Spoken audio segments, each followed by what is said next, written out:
In keeping with the tradition here on Newsgang, an extraordinary event calls for extraordinary measures, which is why tonight, on the eve of the state funeral of former President Mwai Kibaki, the memo, take, punchline and kicker are all rolled into one joint, earnest final word.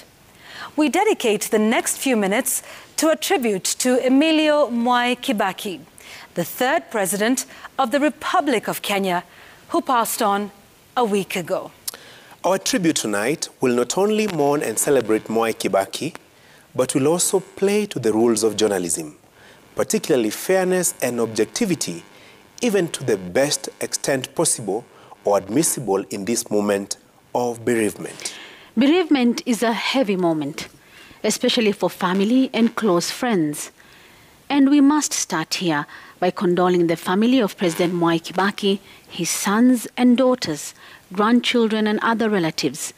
Our heartfelt condolences to the family of Mwai Kibaki. Indeed, and at this mention of family, we must acknowledge the decency of the Mwai Kibaki family. We do so in recognition of the fact that that alone is a rare tribute when it comes to not just Kenyan, but generally African presidential families. The Kibaki family, despite all the power and glory, kept it generally sober and upright. And to all his sons and daughters, decency and humility will in the long run be the best part of your family's story. And away from the family, there has been a rather public scramble for a piece of Mwai Kibaki, a dash to be associated with and a claim to the mentorship of Mwai Kibaki. The special session of Parliament on Wednesday was one such scramble.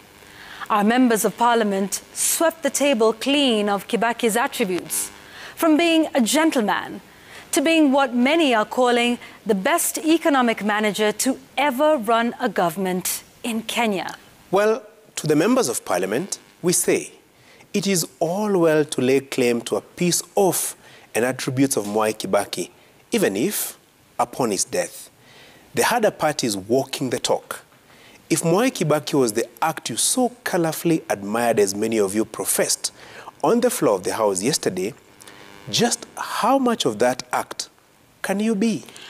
Mwai Kibaki was a member of Parliament for more than 50 years and will go down in history as one of the longest-serving legislators in the history of the Commonwealth. But it is not the length of service in Parliament that stood out about Mwai Kibaki. It is instead the quality of his contributions, and particularly his legendary debating skills on nearly every matter before the House, and especially economic matters. Mwai Kibaki was the ultimate lion of the parliamentary dispatch box. In the late 90s and early 2000s, I was privileged to watch him on duty on the floor of the House as the leader of official opposition, pinning down government ministers with profound authority and command only a man of his vast experience could. Parliament made Mwai Kibaki. He took the Westminster institution seriously, and he understood it for the hallowed mantra it lived by for many decades, for the welfare of society and the just government of men and women, one may add. As early as 1963, as Member of Parliament for Donholm in Nairobi, Mwai Kibaki was already mindful of the gravity of the duties of the august House. Indeed, Kibaki, who was then a parliamentary secretary for Treasury, was quoted in July 1963 asking members of Parliament to, quote, to think seriously of the words they are uttering before getting too emotionally involved. Independence, he warned, comes with responsibility.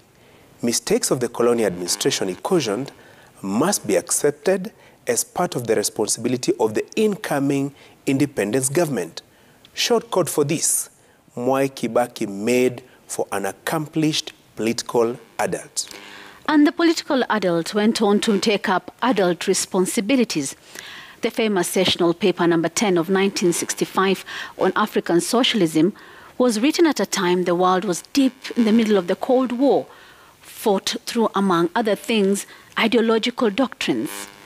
But Kibaki kept it pragmatic, reminding the House that it was not a debate of who between Karl Marx, Engels, Lenin or Mao Zedong was right or wrong. He reminded members of parliament that the sessional paper was simply about an economic system that can lead to Kenyans to prosperity. The sessional paper number 10 was only the first of many parliamentary papers and bills Kibaki was to be associated with. A lifetime of contributions from both sides of the parliamentary maze rightly excited the House on Wednesday as it paid its homage to Mwai Kibaki.